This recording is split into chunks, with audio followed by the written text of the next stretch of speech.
Olá, sejam muito bem-vindos ao Em Sintonia, o videocast da Escola da Magistratura do Rio Grande do Norte. No episódio de hoje, vamos falar sobre um tema de extrema importância para o exercício pleno da cidadania. Eu estou falando sobre acessibilidade, inclusão, capacitismo. Eu sou Patrícia Ferreira. Eu sou Luana Rego e hoje vamos entrevistar a professora Catiene Simone, ela que é docente da SMARN e também da UFRN. Seja muito bem-vinda, professora. Obrigada. Professora, seja muito bem-vinda. E eu já vou começar perguntando o que lhe motivou esse tema, né? Ser especialista nesse tema. Antes de começar a responder, Luana, eu vou já me audiodescrever, né? Alguém que vai ouvir ou vai assistir esse podcast pode precisar dessa acessibilidade. Eu sou uma mulher de pele clara, cabelos abaixo dos ombros, castanho escuro. Hoje eu estou usando um óculos de acetato no formato arredondado. Estou usando um brilho, né, na boca, nos lábios. E estou usando uma blusa de preta com manchinhas brancas e uma calça de linho branca. E estou muito feliz de estar aqui para a gente conversar um pouco a respeito dessa discussão que é tão cara para nós, né, que é a acessibilidade e inclusão. Sempre me fazem essa pergunta, né, como é que eu dei início a essa discussão, os estudos nessa área. E eu iniciei na minha graduação em pedagogia, onde tinha um componente curricular que era Introdução à Educação Especial. E no curso, já no primeiro período, esse componente era um componente obrigatório. E quando eu comecei a estudar e ler, eu me apaixonei pela temática. Não tinha experiência, não conhecia pessoas com deficiência, não tinha pessoas na minha família, vizinhos. Era finalzinho da década de 90, né? Foi em 1998, então assim, era tudo muito recente.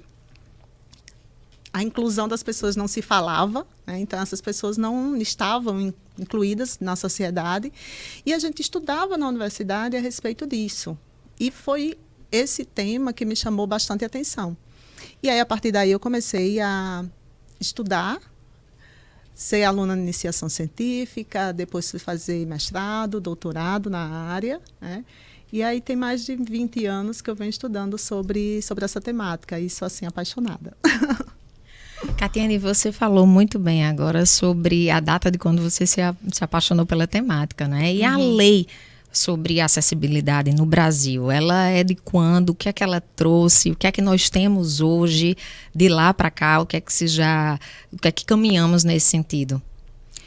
Quando a gente faz uma análise histórica, né, sobre o processo de políticas públicas, né, de formalização sobre o processo de inclusão, a gente tem uma demarcação aí a partir da Declaração de Salamanca, de 1994, onde começa a se discutir sobre o processo de inclusão e dos direitos humanos, né, que inicia lá em 48, com a Declaração Universal dos Direitos Humanos, e aqui no Brasil inicia no finalzinho da década de 90, com esse movimento, inclusive a partir da Constituição Federal, de 88.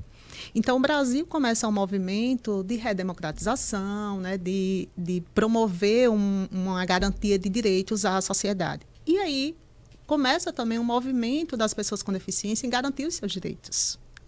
E esses movimentos, eles vão se dando aí, ainda de forma muito particular, de forma muito íntima, né, a partir de grupos sociais, onde a sociedade ainda não consegue enxergar de forma muito ampla.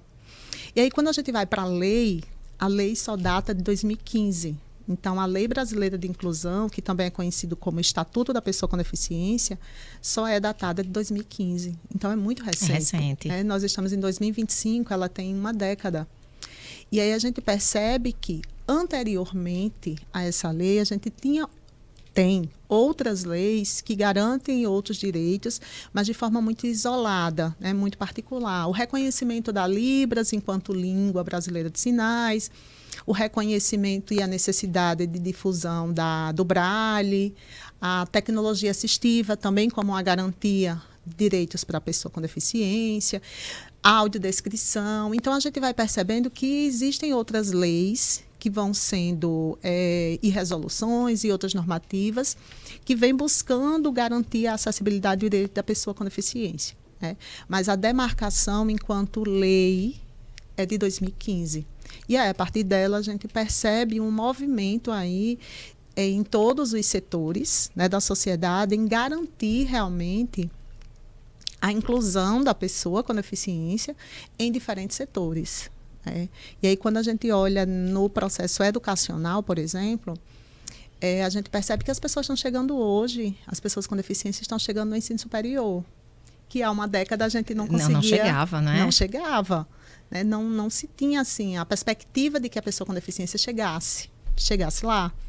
E hoje a gente tem pessoas com transtorno do espectro autista, nós temos estudantes com deficiência intelectual que passaram lá pelo Enem, ingressaram via SISU e estão, por exemplo, na UFRN. Né?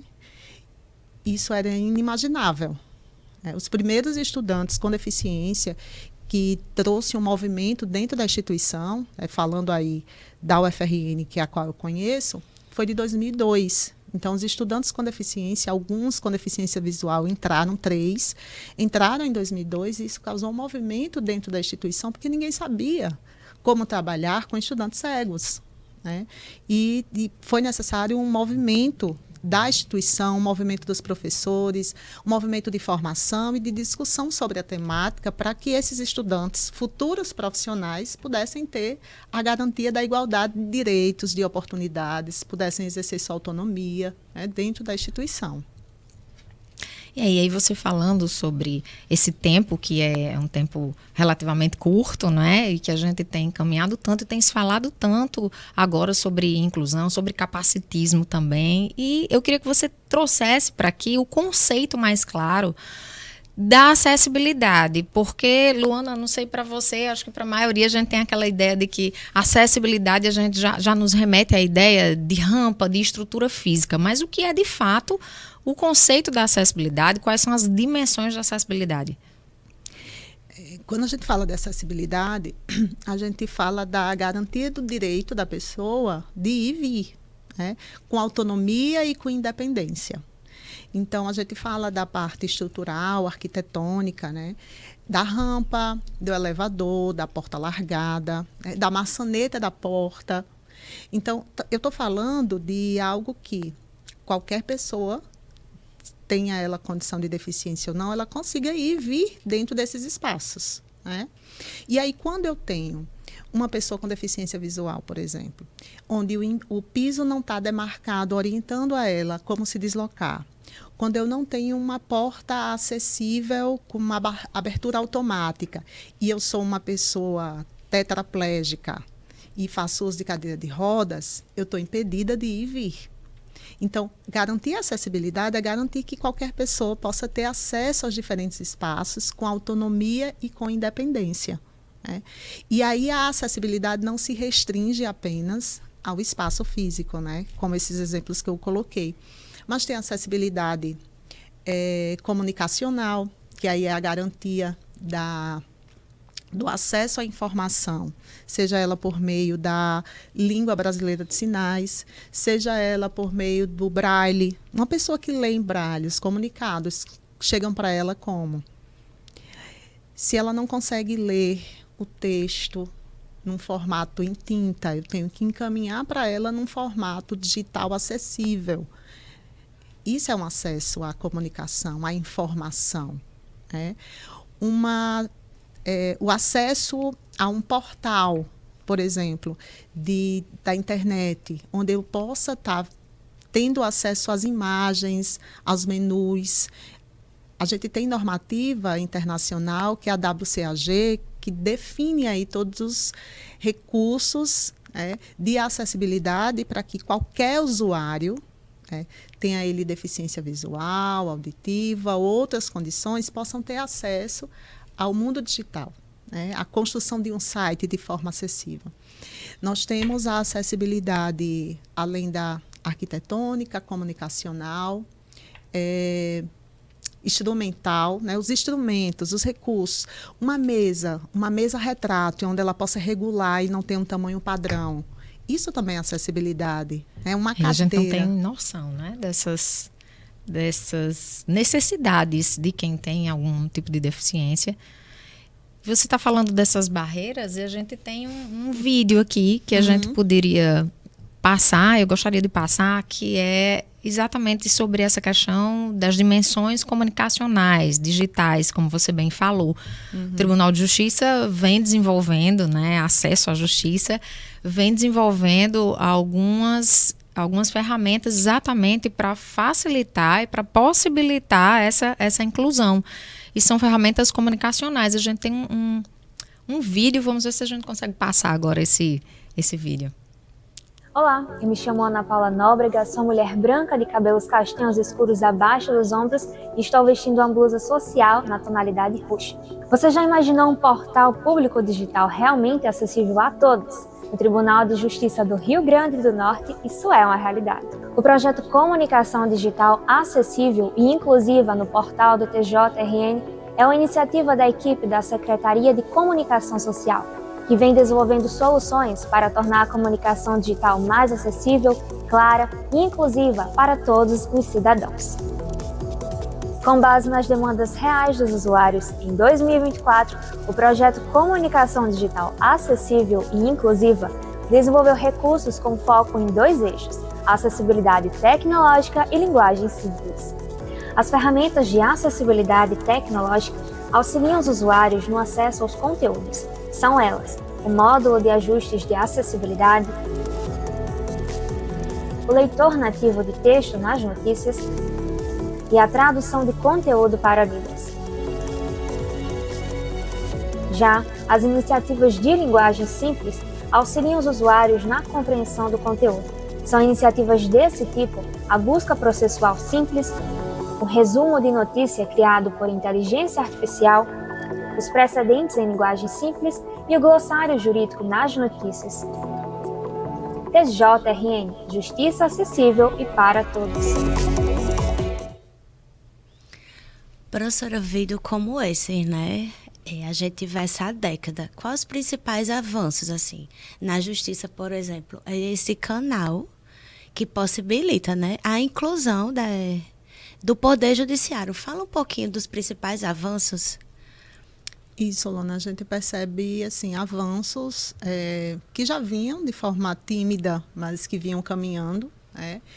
Mas depois da lei, a gente percebe o cumprimento realmente do que está previsto na própria LBI.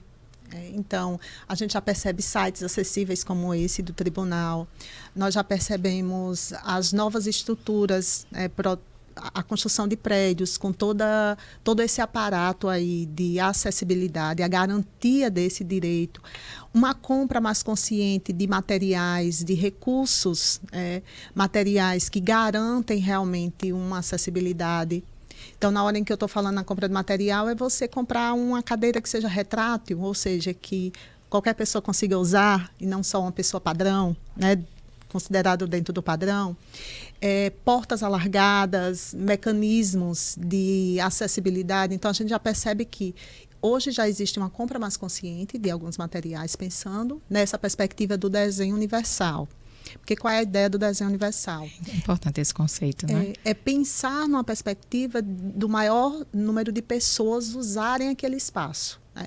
Não só pensar na pessoa com deficiência, que é uma questão que sempre está em pauta. É muito investimento, é muito oneroso. A gente vê muito isso para quem é empreendedor, né? Quem tem alguma loja, um estabelecimento e precisa fazer todas essas adaptações que, de fato, requer um custo.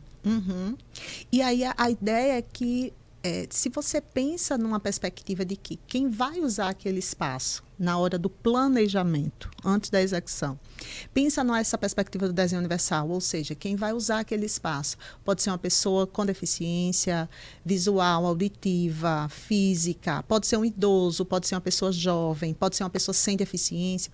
Se você pensa em todas as possibilidades de pessoas que vão usar, né, de todos os usuários, você consegue planejar melhor aquele espaço para que ele seja acessível, garantindo que a acessibilidade exista naquele espaço. Pode ser que em algum momento seja necessário fazer alguma adaptação, mas a gente diz muito assim, que a adaptação é como um remendo numa roupa velha, sabe? Então, assim, ela nunca vai ficar igual. não vai garantir. Ela não nasceu para aquilo, né? Isso, Com aquela... é assim, é um ajuste que a gente faz para garantir o acesso. Mas a ideia é que se tenha esse planejamento para garantir o acesso das pessoas de ir e vir, né? E não você fazer uma adaptação, um ajuste depois, né? E o que a gente via muito recorrentemente é que se construíam os prédios e depois se fazia acessibilidade. Então, isso, de fato, fica muito oneroso, porque você tem que derrubar o que você fez. Se você planeja antes, você vai fazer as adequações posteriores que sejam necessárias e não fazer todo um ajuste. E aí, às vezes, enquanto sociedade, esquece que eu posso não ter uma condição de deficiência, mas eu posso me tornar uma pessoa com deficiência, porque a deficiência ela pode ser adquirida. Ela pode ser congênita, mas ela também pode ser adquirida. Adquirida por N razões, seja por doença, seja por um acidente. E no processo de envelhecimento, o nosso ciclo, quando a gente chega aí nessa última etapa do nosso ciclo de vida, que é a fase idosa, o idoso, por natureza, né, nesse seu processo aí de envelhecimento, ele tem uma mobilidade reduzida. Ele vai requerer, né, pelo menos a maioria, vai requerer recursos de acessibilidade, seja um aparelho auditivo, seja uma cirurgia corretiva, seja uma rampa de acesso, seja uma cadeira de rodas, seja muletas.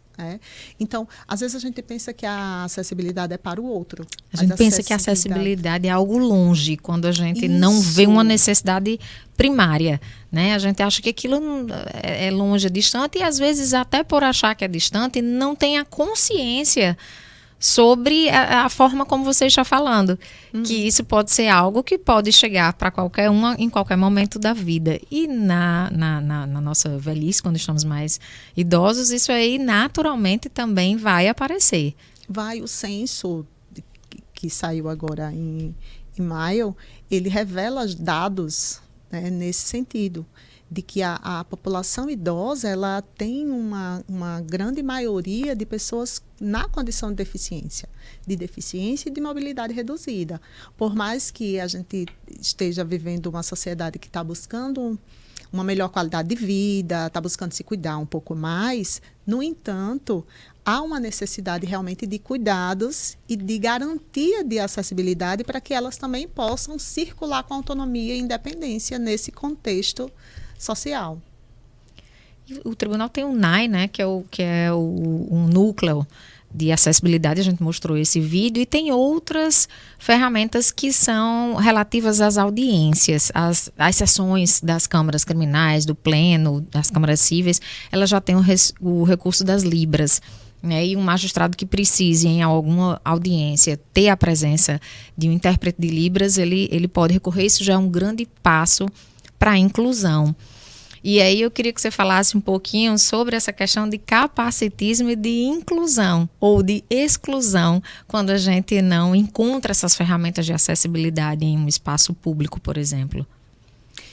Quando a gente fala de capacitismo, a gente está falando de uma discriminação, de um preconceito em razão da condição de deficiência. Então, isso tem uma relação direta com a concepção que eu tenho sobre a condição de deficiência. Então, se eu tenho uma concepção de que a deficiência é um problema do outro e o outro não faz porque ele é deficiente, então eu já estou julgando, eu já estou discriminando. Hoje a gente vive numa sociedade onde o aparato legal e a LBI, ele vem numa perspectiva de um modelo social de concepção de deficiência, ou seja, o conceito de deficiência ele é uma construção social. Então, se a pessoa com deficiência ela tem as acessibilidades que a gente estava falando antes garantidas, não vai existir barreira. Se não vai existir barreira, a condição de deficiência do que a impede de participar socialmente vão quase que inexistir ou não vão existir. E aí, hoje, não é uma realidade ainda. A gente ainda percebe que existe um preconceito, existe um capacitismo estrutural, porque a nossa sociedade ela é preconceituosa. Existe um capacitismo que é naturalizado, porque a gente utiliza terminologias no nosso contexto que diminui o outro. em razão da condição de deficiência. E quando a gente percebe que algumas ações estão sendo implementadas, como a inclusão aí e a garantia do direito, né, da pessoa surda e ter lá a acessibilidade comunicacional, eu estou derrubando uma barreira. E estou dizendo assim para ela, a mensagem que eu estou passando. A justiça, a justiça é acessível, né? Ela tem que garantir a acessibilidade, né? Você aqui tem direito, aqui você tem voz, aqui você tem vez, aqui eu estou passando para você, eu estou transmitindo para você a informação. Ao mesmo tempo, a gente percebe ainda uma dificuldade nesse processo, que aí é um desafio, que nem todas as pessoas surdas, elas têm um domínio da língua de sinais. Então, que aí tem uma relação direta. Tem as barreiras econômicas também. Isso. E tem uma relação direta com o processo educacional também.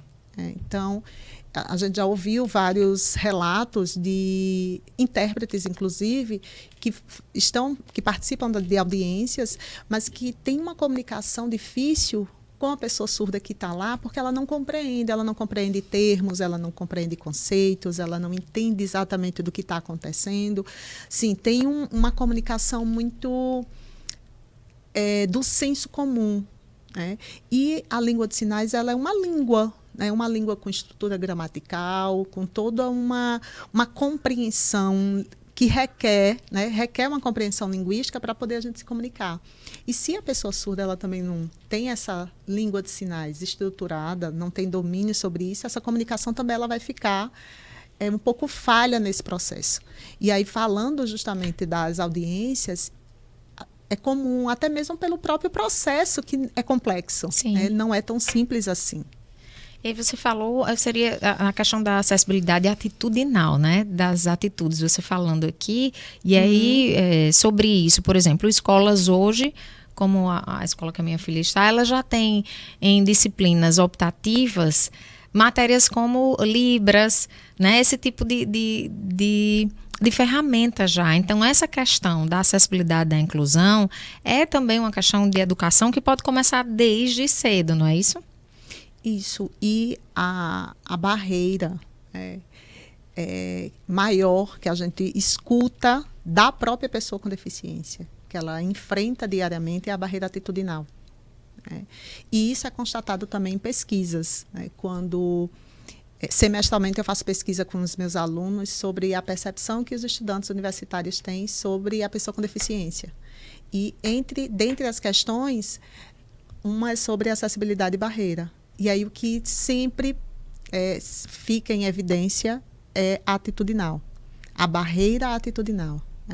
E aí nós fizemos agora uma investigação semelhante com um curso que nós realizamos agora com os servidores da Smartne, e nessa mesma perspectiva. E aí a dimensão que mais emergiu aí, a acessibilidade e a barreira, foi a atitudinal, ou seja, em algumas comarcas, em alguns espaços públicos, a gente tem toda uma estrutura, tem todo um aparato, mas aí a atitude impacta, gerando a barreira. E a acessibilidade é garantida até de forma estrutural, até a comunicação, a informação, o site, mas a atitude impacta e traz a barreira que impede a participação da pessoa com deficiência. Vou dar um exemplo aqui. Um banheiro totalmente acessível para o usuário de cadeira de rodas, para um idoso, com toda a segurança, para usar com total segurança. Mas ele está fechado. Ele está fechado porque a pessoa, quando for usar, tem que pedir a chave a alguém. Ou o banheiro está só guardando material de limpeza. Então, assim, é uma acessibilidade estrutural, garantida, mas a atitude de alguém impede, gerando aí uma barreira de participação e de uso daquele espaço. Então, a gente percebe o quanto é impactante ainda a atitude das pessoas nesse processo de inclusão. E falando nessa questão, por exemplo, infelizmente, tem muita gente que ainda não respeita as vagas nos estacionamentos. Isso é uma coisa assim que é intolerante, mas ainda acontece, né? Ainda acontece. Inclusive, esse ponto que Luana tocou, o símbolo, né? Foi mudado agora, o signo, o símbolo para aquela pessoa com deficiência, que antes a gente via que era só o do cadeirante, de cadeira de rodas, ele agora tem um símbolo diferente, que é um bonequinho de braços abertos, dentro de um círculo, exatamente já para indicar as diversas outras deficiências e garantir espaços ali, né, em locais públicos ou privados, aquela vaga para não só a pessoa que é o cadeirante, que tem essa deficiência de mobilidade, mas que tenham outras deficiências também. E aí, como é que você vê, é falta de debate sobre o tema? É falta de inclusão dessa pauta em escolas, em fóruns, dentro das instituições públicas? Como é que a gente quebra, então, essa barreira atitudinal?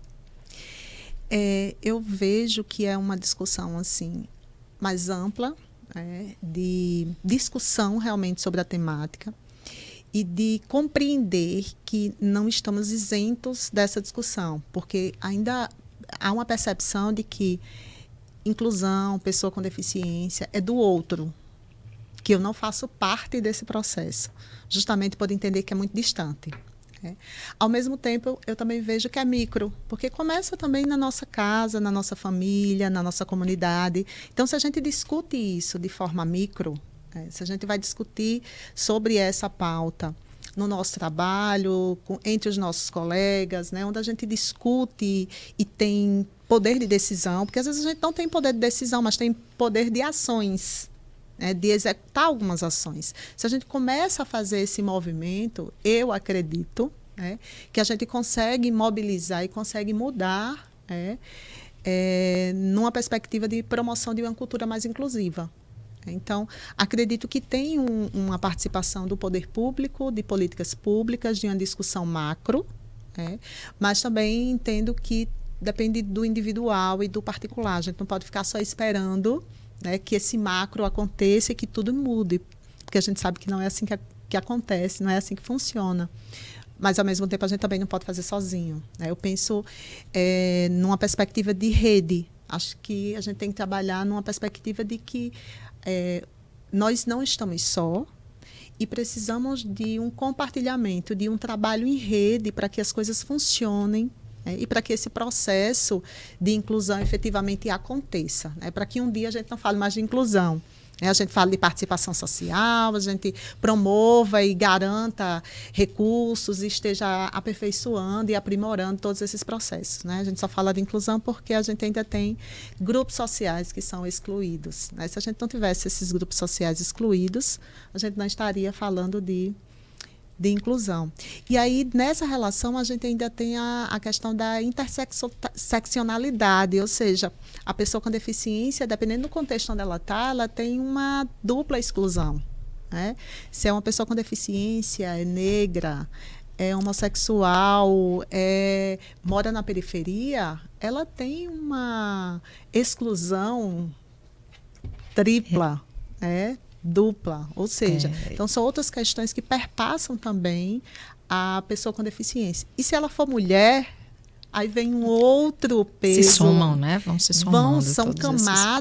São camadas que vão se sobrepondo e vão constituindo esse sujeito, Não é uma camada que você vai tirando, não é uma questão que vai constituindo esse sujeito.